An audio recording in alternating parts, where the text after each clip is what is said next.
7 Good Years, a Yiddish folktale, translated by Ilana Kershaw, Shoham Smith, illustrated by Eitan Eloah.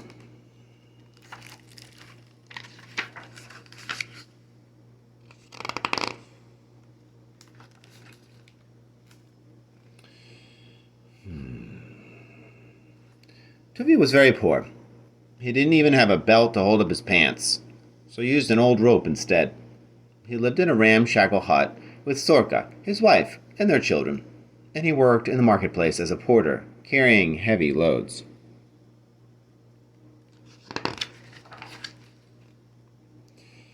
He carried everything: barrels, beams, and boxes, wooden logs, bundles of hay. Once he even carried a cow.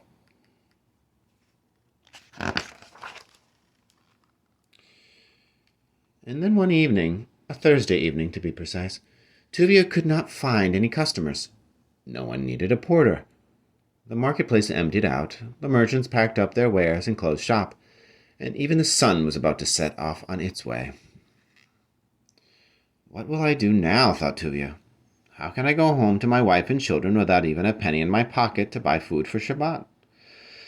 Tuvia lifted his eyes to the heavens and recited a prayer in his heart. Please, please, if only I could return home with something for my family.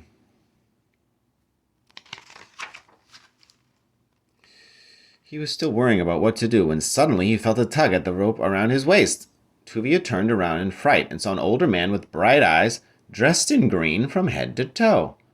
On his head was a green hat, adorned with a blue feather. "Good evening, sir," the man in green said politely. Good evening. Good evening to you, too," Tuvia responded, and then quickly added, what do you need? How can I help you? Perhaps you need a porter to carry a load?"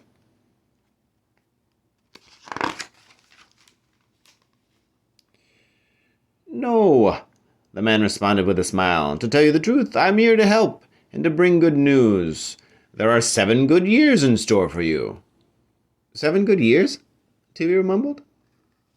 "Yes, 7 good years, no more and no less. 7 years of good fortune. 7 years in which you won't need to work carrying heavy loads on your back.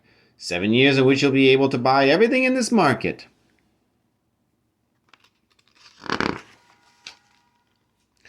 So said the man. And how did Tuvia respond? I'm glad you asked. At first, Tuvia was too shocked to speak. But after he thought it over, he asked, "What will happen at the end of the 7 years?" "Oh, that's simple," answered the man. "You'll go back to being a porter." "So what do you say? Do you agree? And when do you want the good years to start? Now? Tomorrow? A year from now?" I said Tuvia, "I don't know.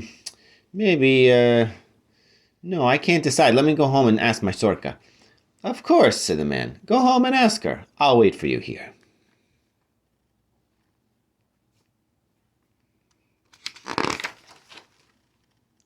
And so Tuvia went home and told his Sorka all about what had happened. "So what do you say?" he asked her. "And what did Sorka say?" "I'm glad you asked." Sorka said, "What's there to think about? If someone is offering you a fortune, take it and run. And what will happen when we get old?" "Why would you worry about that now? Now about what will happen then? Our children are small and hungry now. I don't have money to pay their teacher now. In fact, I don't have a chance to tell you. But since we weren't able to pay for school, the teacher sent our children home. In short," said Sorka, "go back to the man and tell him that your Sorka says, let the 7 good years begin right now."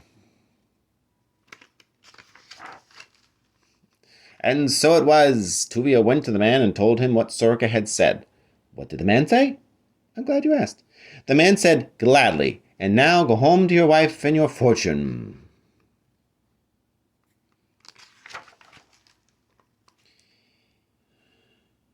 When Tuvia arrived home, he couldn't believe his eyes. Behind his ramshackle hut, he found his joyous children, along with his delighted wife Sorka, their skinny goat, and a pile of gold. That's how the 7 good years began.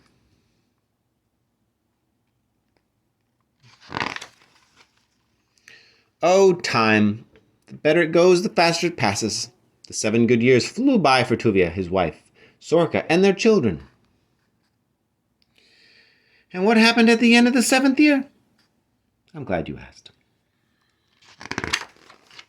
The man in green with the blue feather in his hat arrived at the marketplace, searched for Tuvia, and was surprised to see him standing, the way he always had, in worn shirt, with his pants hanging loosely, held up by only an old rope. Shalom Aleichem, peace to you, dear man, Tuvia greeted him brightly. You've kept your promise, and you've come to tell me that the good years are over. Can you please come home with me and tell my Sorka, my wife?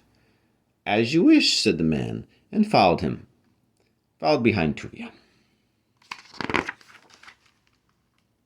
They traveled together until they came to the house. And what kind of a house was it?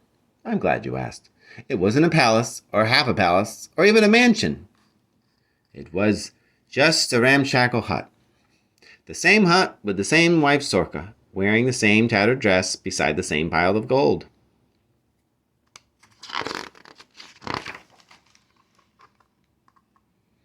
I'm sorry, the man in green began, because he felt bad for the lovely couple. You're sorry? Sorka said. For what? And why? As you can see, we're very happy with what we have. We live in the same hut, we eat the same food, and we wear the same clothes. And the gold? Asked the man in astonishment. You didn't use the gold? Oh, we used it all right, answered Sorka. But we only took what we needed in order to pay for our children to go to school. Now that they're all grown up and finished with school, there's nothing we need. Please take the gold that you left with us, she asked, and give it to someone who needs it. Surely there is a family less fortunate than we are.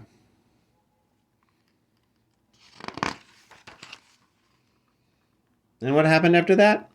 I'm glad you asked. Sorka gave the good man the remaining gold. The man took the gold, thanked her politely, said farewell, and disappeared. But the next morning, when Sorka and Tuvia went out to milk the goat grazing behind their hut, they were astonished to discover right there in their yard a great big pile of gold. And so another 7 years began.